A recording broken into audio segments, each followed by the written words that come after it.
and welcome to the Wicker Library. My name is Aaliyah, so happy to have you here with us today. I have been wanting to do a 24-hour readathon for a while now. I've done a few before, but I was just really in the mood to dedicate some time to just reading, and this weekend works really well because I don't have many things to do and my roommate is out of town this weekend, so I'm just going to be alone and I might as well just read. I have a few books that I want to read, and all of them are graphic novels and all of them are very witchy. So I'm a big mood reader, and it's finally getting cold enough to actually call it fall. I know it's technically been fall for a couple weeks now, but it hasn't felt like fall. It still felt like summer, and it's been humid in New York. So it's finally dying down on all of that, and the leaves are changing, everything's changing, and I love it so much. And it's really put me in the mood for some witchy fall-like atmosphere, and I've been really into graphic novels lately, so I thought I would combine them and pick up all of the witchy graphic novels that I could. So I got a bunch from my local library, and I will just start by giving you a haul and TBR. We'll see how many of these I can get through over the next 24 hours. The first book that I picked up from the library was Other Ever Afters by Melanie Gillman, and this is an anthology of queer fairy tales and fairy tale retellings, and they look really cozy, really sweet and heartwarming. And the stories are told in this like vignette style, which is one of my favorite storytelling devices ever. I just love vignettes so much, and the color schemes look just so fun and inviting. And yeah, the next book I have is Mamo by milledge, and this book just looks so good and so heartwarming and fantastical, and it's about these witches that are called hedge witches, and this character is getting haunted by the bones of her dead grandmother, and it just sounds wonderful and queer and cozy. So yeah, I'm looking forward to diving into this one. Next we have Witchlight by Jessi Zabarsky. This one looks so beautiful. I just love the character artwork on the front, and the color scheme inside, just stunning, amazing, wonderful. And this is also about witches, and it looks very light-hearted. So it's just about secrets and emotions and magic and friendship, I'm assuming, I'm hoping. So yeah, this looks very sweet, very good. The final book that I have here is the biggest one, and that is Castle Waiting by Linda Medley. I saw Leora Aileen haul this on her channel, and it just looked so good. It's cozy fantasy. It's this eclectic, weird little group of fantastical creatures in an abandoned castle, and it talks about fairy tales. There's like fairy tale character cameos, and it's just twisting it all on its head, and it just sounds so good. So I will probably read this towards the end of this vlog because it is the largest book, but yeah, it looks like it was made for me, so I'm hoping it is as good as I hope it to be. Those are the books that I want to get to in this reading vlog, so without further ado, let's make a little cup of coffee. I've already dried some flowers, or I guess prepared some flowers to dry, and cleaned up a little and put together some dried flower bouquets in my room to really set the mood, if you will. But I definitely need a hot cup of coffee, or maybe an iced cup of coffee. We shall see. I need coffee, so let's go make some.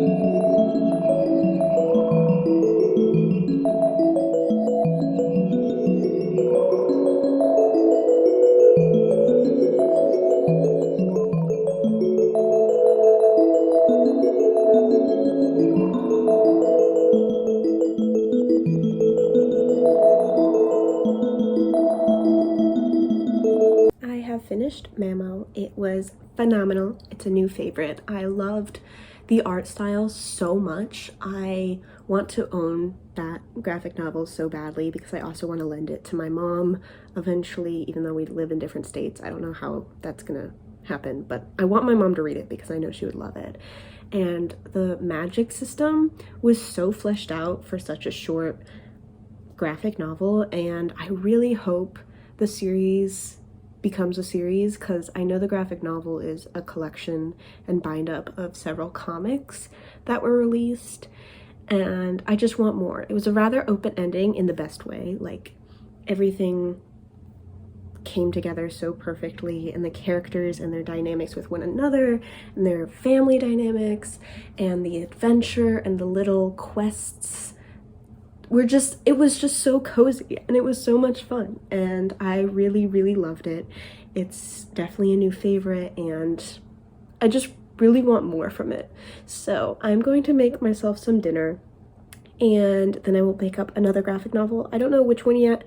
I was very much so put into a witchy mood with these little hedge witches, so I will probably maybe read the next specifically witch book, but I might pick up the fairy tale collection instead to kind of separate those stories because I don't want them to blur together too much. But yeah, that book was amazing. I would highly recommend you find yourself a copy to read because it was just so cute. It was just so perfect, and I'm going to be thinking about it a lot while I make myself some food.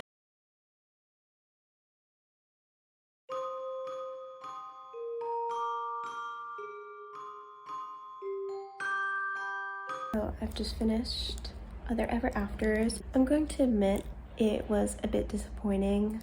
It fell very flat for me. I think I'll give it about 3 stars. I appreciate it for what it was trying to do. I just don't think it did it very well. And the art was really cute and comic style. I couldn't really gauge the tone of things, especially for how choppy and open-ended each story felt. They didn't link together like I thought they might, and even though they were all separate, they didn't each have like much of an ending or conclusion. They just felt like snippets, and they felt rather messy and unfinished. That sounds really harsh to say, but especially like the first 2 stories, they just ended really abruptly, and then it was kind of like, what do I do with that? There wasn't really a moral, there wasn't really an arc or a story. It was just cute artwork, and there were queer characters, but it wasn't as powerful or interesting as I wanted it to be. And it's not a bad book by any means, it just felt very forgettable by the end. And yeah, there were some stories I liked more than others. There were some good messages, but it just felt very surface level feminism, if you know what I mean, where it's like, I don't know, there wasn't much commentary, and I understand it's like middle grade comics, but I don't know, I wanted more from it, and it just fell very flat for me, and I don't think I'll remember much from the reading experience. So yeah, a bit of a miss, but I'm going to pick up Witchlight next because I just want some more witchy graphic novels. So I have just finished Witchlight. I really enjoyed it, so that was good. I mostly loved the art style. It was just so colorful and really detailed, which I loved. Like, just you could stare for so long just at each panel, and I love that with graphic novels, especially because it's such a good chance to just do more storytelling than just words, you know what I mean? So that was really enjoyable. The characters were really sweet. I love when a story just follows little adventures, and I think that's why I really liked Mamo as well. And Witchlight followed a similar kind of plot where it was just one witch, one mortal, just on a bunch of little adventures and with a quest. And I'm realizing I really like those stories. So yeah, it's giving me some inspiration for writing stories of my own, which I always love when I read something and it makes me want to write. So yeah, 4 stars. I liked Mamo a bit better, and I've liked other graphic novels a bit more, but I really, really enjoyed Witchlight. And I really want to pick up some other books by this author and this artist. So yeah, would recommend.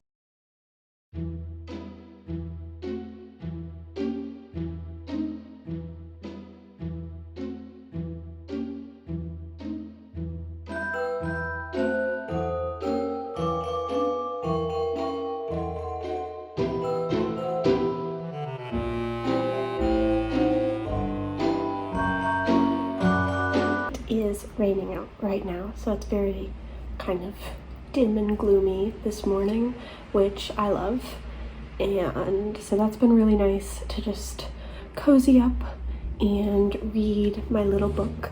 I'm halfway through Castle Waiting and I have thoughts. I'm enjoying it for the most part. I think there's a lot of plot lines that are really sweet. There's definitely a found family aspect, which I love, and all the little creatures are really interesting. I do find it super dated, and I think it's important to go into it knowing some of the things it talks about in a very unflattering light. It's rather fat-phobic, and also there's some really horrible depictions of Romanian people and the use of the derogatory slur for Romanian people. And I'm not Romanian, so I'm not gonna comment more than that on how you should feel about it or anything like that. But, you know, there's caricatures in the illustrations of the people, and they're all criminals, and it's a little weird. I'm not sure if the author is Romanian. I have no idea, but it is very dated in that sense. And like I said, there's a lot of fat-phobic just commentary, which is interesting. I also think, you know, going on with my critiques, and this came out, the bind-up came out in like 2012, and I'm pretty sure the comics were coming out individually much before then. So it's very early 2000s, but for a book that is literally all over the back of it, like the only blurb is that like it's a feminist reframing of all these fairy tales, and it's just so feminist. It's really not. It does have a very large focus on the women in fairy tales and the women in the story, which is cool, but it's not doing anything very special. And it's also, see, I wouldn't have as much of a problem with it if it wasn't literally one of the selling points of how people talk about it, because it's not intersectional at all. Like, it's just all these like women teaming together, but they're all royal and privileged, and I don't know. I know it's not that deep, but it is something to be aware of going into the book. The storytelling itself is pretty fun. It goes from very cute and rather funny, and you know, I'm having a good old time, to there suddenly being like a fully horse creature that every one of the human-ish, at least, women want to bang. And I'm kind of like, that's a horse. Why are you sexually attracted to a horse? And, you know, it is a fantastical world where, you know, there's goblins and there's intermingling between more fantastical creatures, but like, that's a horse. Why is everyone finding it so hot? And why is it going after our main character? Or sorry, why is he going after our main character? So that's interesting. It's a little weird, but you know, it's fine. It's a good little time. It's perfect for a rainy day like this. I have work in like an hour, and in an hour it will also be roughly 24 hours since I started this video. So I'm going to see if I can read much more of Castle Waiting, and I will update you before I head out to work on if I have new thoughts, or I might just wrap up the video then. So yeah. So we have reached the end of this vlog, and it is technically the next day that I'm getting a chance to wrap everything up, but no one needs to know. And I did finish 3 books in this 24 hours. I did not get to finish Castle Waiting yet, but I will still rank it within all of these wrapped up thoughts that I have. But as for my favorite book of this vlog, I think no one will be surprised to see that is Mamo by milledge. Their artwork is everything to me, and the storytelling and the characters, and I really, really want more from this story and this universe. I loved it so much, and it made me so happy to read, and it was such a good book to start this whole vlog off with. And right beneath, like just barely beneath, like they're almost on the same level but not quite there, is Witchlight by Jessi, Zabarsky. This one was just so sweet, and the artwork was similarly just so beautiful and lush and filled with life. And I loved the messages in here, and I loved the character designs a lot, and I really want to own this one as well. So after this vlog, since these are all library books, I do hope to pick up my own editions of these and have them in my little library forever. So as for the ones that did not really hit the mark for me, both Castle Waiting and Other Ever Afters are kind of on the same page. They were similarly disappointing. I know I still have a bit of Castle Waiting left. I don't really see it redeeming itself, and I don't think I will pick up the second volume. I enjoyed aspects of this a little more than this one, and I think that has to do with just how much longer this was and how we actually stayed with some characters and actually saw them, you know, go through adventures, and I really enjoyed some of the storylines in here. This one, it was really forgettable, and I wanted it to be so much more than it was, and it was really just surface level, and I wanted it to go into things deeper. And also, like, for something that prides itself on being literally just a queer anthology, there weren't many varieties of queer people, and I don't know, there were a lot of queer characters, but like they were rather similar to each other, and I don't know, it just didn't show much breadth. And I would have loved to see these stories connect in some way. It would have made it more personable and interesting, and they just didn't do that. So, you know, it's fine. Castle Waiting is a little bit higher than Other Ever Afters, but I would still, you know, I wouldn't warn you off from any of these books at all. So it was a successful video, I would call it, because I found some new favorites and I read a lot of good little books. So if you have any other ideas for themed readathons or books you want to see me read in a video, or any video ideas at all, feel free to comment them. Feel free to comment anything at all, really. And yeah, I will see you all in the next video.